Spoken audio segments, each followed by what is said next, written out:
Nem sempre nós observamos que os nossos filhos são seres espirituais. Nossos filhos são espíritos. Não importa qual seja a nossa crença, não importa se não tenhamos crença religiosa, o fato é que os nossos filhos são os filhos de Deus emprestados aos nossos cuidados durante um tempo mais ou menos longo na Terra. E quando pensamos nisso, nos vem à mente a razão pela qual a divindade situa esses filhos junto a nós. Situa seus filhos junto a outros filhos que já estejam há mais tempo na encarnação.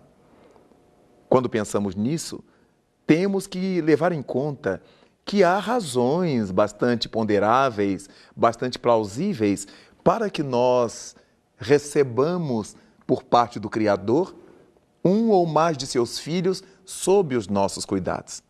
E a partir daí, então, pensar o que é que Deus quer de nós com relação a esses filhos postos sob nossas mãos.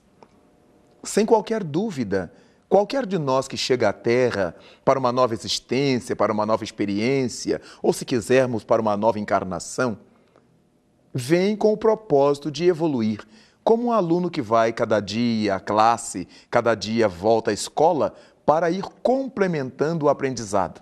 Ninguém consegue fazer o aprendizado de um curso inteiro numa única aula, num único mês, num único semestre, nem num único ano. Por isso, quando nós olhamos para os nossos filhos, é bom que tenhamos essa percepção de que eles são nossos filhos biológicos, porque lhes demos um corpo físico.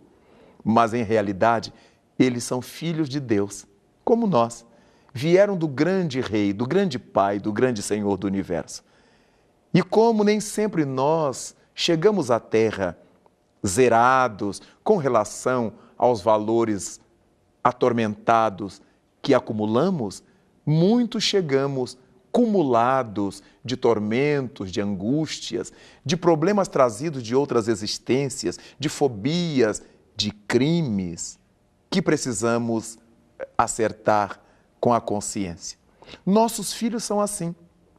Muitas vezes são crianças inteligentíssimas, espertas, cheias de brilho, de viço, capazes de captar rapidamente tudo quanto nós lhes ensinamos e às vezes coisas que não lhes ensinamos. O lado intelectual está maravilhoso. Mas o que aprendemos dos bons anjos, dos espíritos guias, é que a maior parte dos nossos filhos vem à Terra para ajustar exatamente o que lhes faltou no passado. O lado moral, o lado espiritual, o lado ético. Muitos deles têm muita facilidade de aprender coisas que mexam com o intelecto.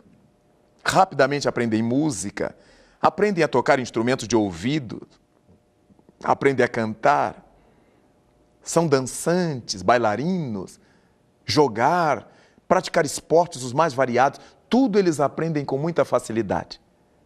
Mas há um lado que relutam sempre, é o lado que se relaciona com as coisas de Deus. É muito comum que as crianças não queiram ir à sua igreja, ao centro espírita, à sinagoga. É muito comum que as crianças reajam. E caberá aos pais não forçá-las de modo violento, mas persuadi-las a partir de vários recursos para que elas passem a gostar de participar dessa vida social, religiosa da família. Nós não sabemos, em realidade, de onde vêm nossos filhos. Jesus Cristo estabeleceu, ao conversar com Nicodemos, que o Espírito sopra onde quer. Nós não sabemos realmente de que realidades eles vêm, nem para que realidades eles vão. Por causa disso, vale a pena levar nossos filhos para a experiência da fé religiosa, para a vivenciação da fé religiosa. Como é que nós vamos fazer isto? Aquela religião que nos alimenta, que nos nutre, que nos faz pessoas felizes, essa mesma vamos procurar oferecer aos nossos filhos. Não importa se mais tarde, quando se tornem independentes, eles mudem de crença, eles mudem de religião, eles adotem outro sistema filosófico de crer em Deus. Mas enquanto estiverem sob nossos cuidados, enquanto forem nossos dependentes, nós os levaremos para aquele ambiente, aquele espaço de crença, de cultivo das ideias divinas que nos faz feliz, que nos alimenta, que nos nutre a alma. A partir daí, será importantíssimo que nós verifiquemos nesses espíritos, nesses filhos nossos, aqueles seres que precisam urgentemente dessa luz religiosa.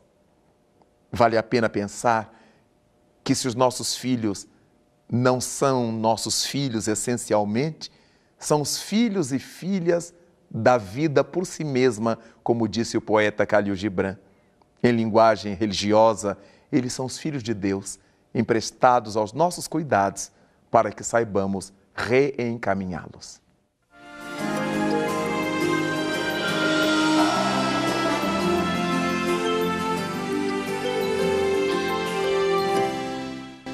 Quando se fala em levar os filhos para a vida religiosa, é porque cabe aos pais redimensionar a vida desses filhos, reencaminhando esses espíritos para Deus.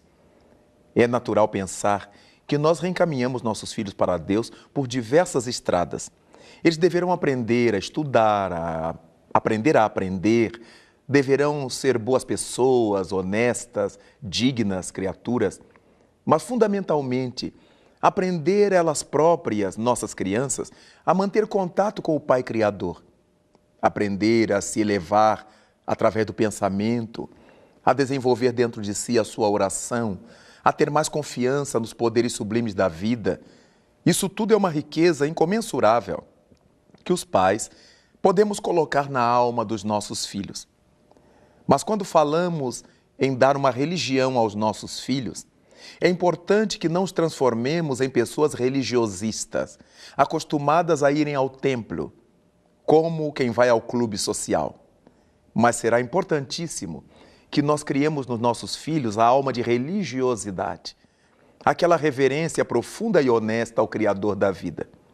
Não importa qual seja essa crença, mas deverá ser uma crença que não possa ser desmentida pelos fatos, desmentida pelo progresso da ciência.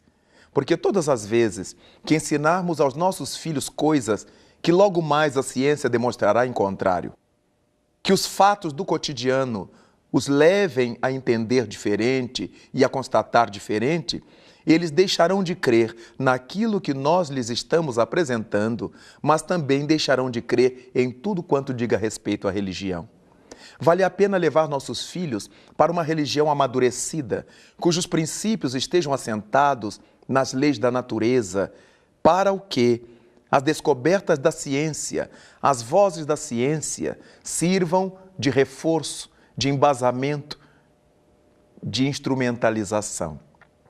Por isto, saber que nossos filhos são espíritos nos ajuda muito nessa proposta de orientá-los para o bem.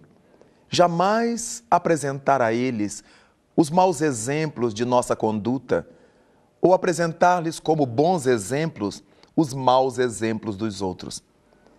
Levar nossos filhos a entender que o mau exemplo de alguém jamais deverá ser seguido por nós, por mais que esse alguém nos seja próximo, nos seja familiar, nos seja uma pessoa amiga. Mas o erro não pode servir de padrão para as nossas vidas. E é a partir disto que nós verificaremos que o sentimento religioso é vida. E como Jesus Cristo nos veio dizer que nos trouxera vida abundante, será sempre importante vivenciar junto aos nossos filhos esses princípios que queremos que eles aprendam. Vivenciar junto a eles aquilo que queremos que eles vivenciem na sociedade, vivenciem junto aos outros. Será um valor, um tesouro, uma herança que os nossos filhos jamais perderão.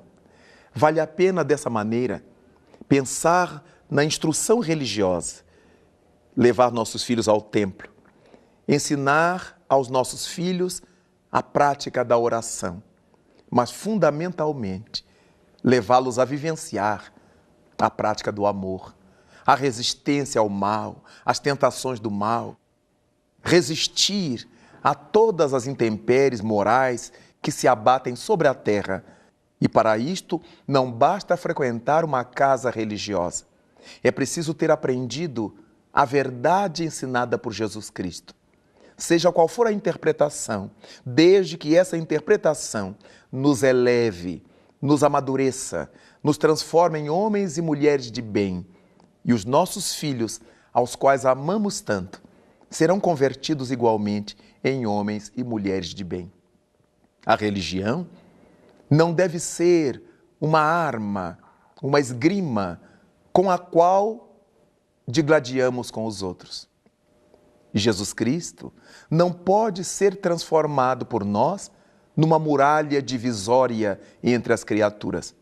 Jesus terá que ser um todo de unidade, de fraternidade. Se nós estivermos elegendo para nossos filhos uma educação não cristã, se estivermos nas práticas muçulmanas, nas práticas do judaísmo, do taoísmo, do budismo, não importa, todas essas práticas levam à proposta do bem, induzem os indivíduos à prática do bem. Por isso será fundamental que trabalhemos com eles a importância da vivência do bem, não importa qual seja a religião. Mas se formos cristãos, deveremos ter em Jesus Cristo o nosso modelo, o nosso padrão, o guia da humanidade. E somente a partir dos seus ensinamentos é que conseguiremos entender que o sentimento religioso é um sentimento de vida. E Ele, que veio para que tivéssemos vida em abundância, certamente veio nos ensinar a viver uma religiosidade abundante. Uma religiosidade que de fato nos colocasse nos caminhos que nos endereçassem ao nosso Criador. Educar os nossos filhos sob todos os aspectos, mas primordialmente ensinar-lhes a buscar no íntimo de si mesmos a figura do nosso Pai Celeste.